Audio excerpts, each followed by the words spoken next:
Hello friends, welcome back to our channel excellence technology. दोस्तों, आज की वीडियो में हम लोग करेंगे लूप कंट्रोल स्टेटमेंट्स जो हैं हमारे पास ब्रेक, कंटिन्यू एंड पास। इससे पहले हम लोग लूप्स को डिस्कस कर चुके हैं कि हमारे पास फोर लूप, वाइल लूप या नेस्टेड लूप क्या होता है, रेंज फंक्शन का यूज़ कैसे करते हैं। ये सारी चीज़ें हम लोगों ने लास्ट वीडियो में डिस्कस कर ली हैं। जिन्होंने अभी वो वीडियो नहीं देखी है तो उसका लिंक अभी डिस्क्रिप्शन में है, तो आप वहाँ से उसको पहले देख सकते हैं। तो चलिए दोस्तों, चलते हैं सीधे पाईचार्म की तरफ। ये आ गए हम अपने पाईचार्म पे और हम समझते हैं आज की लूप कंट्रोल स्टेटमेंट्स क्या होती हैं, कि आप लूप को अंदर कंट्रोल कैसे कर सकते हो। लूप इटसेल्फ एक कंट्रोल स्टेटमेंट है क्योंकि उसके अंदर एक कंडीशन रहती है। कंडीशन का यूज करके आप उसको कंट्रोल कर सकते हैं, लेकिन लूप के अंदर भी हम लोग कंट्रोल स्टेटमेंट का यूज कर सकते हैं।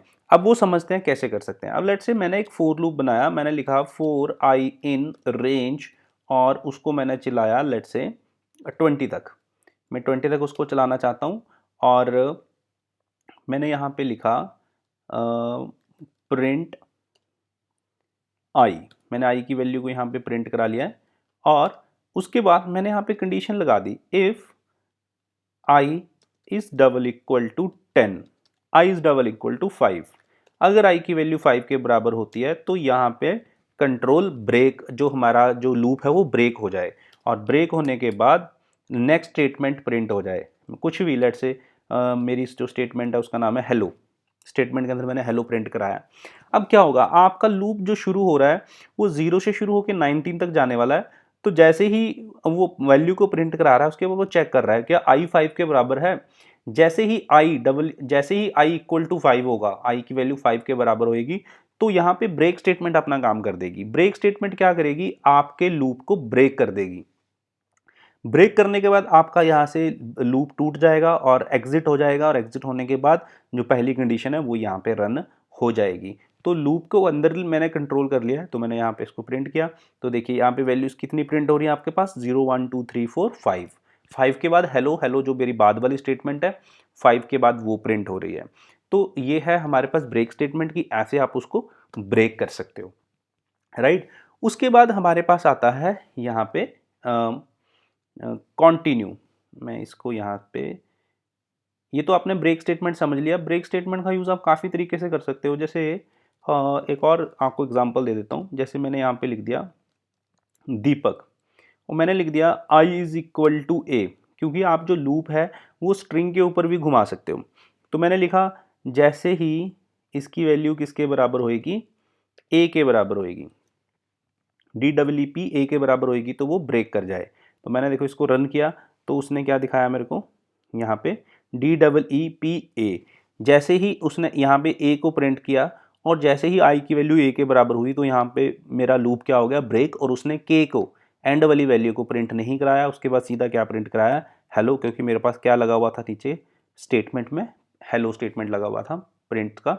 तो वो उसने आगे एग्जीक्यूट करवा दिया है। तो ये तो है ब्रेक का यूज़। तो आप इसको अपने अकॉर्डिंग, अपने लॉजिक के अकॉर्डिंग प्रोग्राम के अंदर यूज़ कर सकते हो। जैसे अगर आप लूप में अगर आपको कुछ सर्च करवाना है, कोई सर्चिंग टेक्निक आपको इंप्लीमेंट करनी है किसी लिस्ट के ऊपर, कि जब वैल्यू मैच हो जाए तो वो एग्जिट कर जाए, तो आप इससे ब्रेक का यूज़ जो है आप कर सकते हो।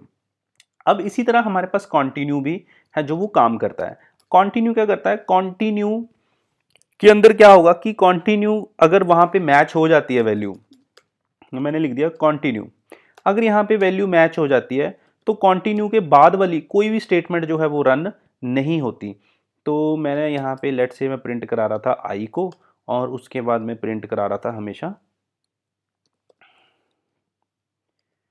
प्रिंट करा रहा था, मैं क्या करा रहा था, प्रिंट करा रहा था मैं क्या प्रिंट कराऊँ, आलू लेट से, ठीक है। मैं ऐसे ही फालतू की एग्जांपल ले लिया मैंने। तो यहाँ पे मैं प्रिंट करा रहा था आई, उसके बाद आलू। तो जैसे ही, और हम इसको मैच कराते हैं पी पे। अब देखिए यहाँ पे क्या होगा, फोर आई इन दीपक, आई की वैल्यू जैसे ही पी के बराबर होएगी तो कॉन्टिन्यू हो जाएगा। कॉन्टिन्यू मीन्स लूप यहाँ से वापस ऊपर चला जाएगा। नीचे वाली स्टेटमेंट आई, ये वाली दो स्टेटमेंट एग्जीक्यूट नहीं होएंगी जैसे ही आई की वैल्यू किसके बराबर होएगी, पी की। मतलब लूप यहाँ से वापस घूम जाएगा ऊपर को, राइट। जब भी कॉन्टिन्यू स्टेटमेंट अक्कर होती है तो उसके नीचे वाली स्टेटमेंट्स कभी भी एग्जीक्यूट नहीं होती, वो वापस ऊपर चला जाता है लूप। अब हम इसको रन करते हैं तो आप यहाँ से देखिए, यहाँ से देखिए क्या हुआ। यहाँ पे क्या होगा, डी आलू ई आलू ई आलू, पी गायब हो गया। आप देखिए सीधा ई के बाद क्या आ गया, ए, अब यहाँ से P मिसिंग है, क्योंकि जैसे ही I की वैल्यू P हुई है फिर उसने यहाँ से कंटिन्यू होकर वापस चला गया, उसने प्रिंट और ये वाली दो जो स्टेटमेंट है वो एग्जीक्यूट हमारे पास नहीं हुई है। तो दोस्तों होप आपको समझ आया होगा कि हम कॉन्टिन्यू स्टेटमेंट का यूज़ कैसे कर सकते हैं। कॉन्टिन्यू स्टेटमेंट हमेशा वापस कॉन्टिन्यू कर देता है, वहाँ से वापस ऊपर घूम जाता है, कॉन्टिन्यू के बाद वाली स्टेटमेंट एग्जीक्यूट नहीं होती है। ब्रेक के अंदर क्या होता है कि कंट्रोल वहाँ से ब्रेक हो जाता है और लूप से ही बाहर निकल आता है। इसके बाद समझते हैं पास क्या होता है। देखिए पास एक थोड़ा सा कंफ्यूजिंग कॉन्सेप्ट है। लेट्स से कि मैंने एक लूप तो बना लिया है, लेकिन अब मेरे को समझ नहीं आ रहा कि मैंने अभी इसके अंदर कोड नहीं लिखा। तो देखिए यहाँ पे आपको ये नज़र आ रहा है। अब देखिए मैं इसको रन करता हूँ, तो रन करने के बाद वो क्या दे रहा है, सिंटैक्स एरर दे रहा है, एंड ऑफ वाइल पार्सिंग, कि भाई आपके लूप का कोई एंड ही नहीं अभी हो रहा है, कि इसकी पार्सिंग नहीं कर पा रहा वो। तो इस केस में आपको क्या लिखना है, आपको लिखना है सिंपल पास। अब मैं पास लिखूंगा तो देखिए एरर चला गया, कोई एरर नहीं है। अब बहुत सारे बच्चों को डाउट रहता है कि सर इसका यूज़ कहाँ पे होगा। अब लेट्स से मैंने एक फोर लूप बनाया है, मैंने बनाया फोर, हम इसको एग्जांपल से समझते हैं। लेट्स से मैंने एक बनाया फोर आई इन रेंज, और इसको मैंने चलाया 1 से लेके 6 तक, और उसके बाद मैंने इसके अंदर एक और लूप ले लिया फोर एक्स इन रेंज, और इसके अंदर मैंने वैल्यूज़ दे दी आई से शुरू होना है, आई तक ही चलना है मेरे को। और यहाँ पे मेरे को समझ नहीं आ रहा कि मैं आगे क्या करूँ। अभी इस लूप की बॉडी नहीं मैंने अभी बनाई, मेरे पास लॉजिक नहीं है अभी इसका। तो मैं यहाँ पे सिंपल लिख दूंगा पास, कि भाई कोई बात नहीं, अभी आप आगे चलो। और यहाँ पे मैंने प्रिंट करवा लिया आई को, मैंने प्रिंट करवा लिया यहाँ पे आई को। अब क्या हुआ कि अगर तो मैं इसको खाली छोड़ता तो यहाँ पे एरर रेज होता, लेकिन मेरे को पहले मैं टेस्टिंग के लिए देखना चाहता हूँ कि अगर मैं ऐसे लूप चलाता हूँ तो मेरे पास क्या आउटपुट आती है। देखिए आपके पास आउटपुट क्या आ रही है, 1 2 3 4 5। लेकिन जो इनर लूप है, इनर लूप ने अपना अभी काम ही नहीं किया, क्योंकि मैंने वहाँ पे क्या बता दिया, पास।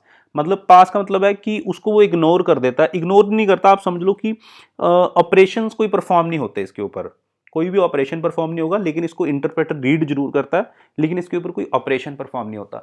तो जो पास का यूज़ है वो आप किसी फंक्शन के अंदर भी कर सकते हो, किसी क्लास के अंदर भी कर सकते हो, किसी लूप के अंदर भी कर सकते हो। अब लेट्स सपोज कि आपने 4 फंक्शन लिखे हैं, आपने 3 फंक्शन का कोड तो लॉजिकली लिख लिया है, लेकिन 4th फंक्शन का आपको अभी कोड जो है वो समझ नहीं आ रहा आपको क्या लिखना है।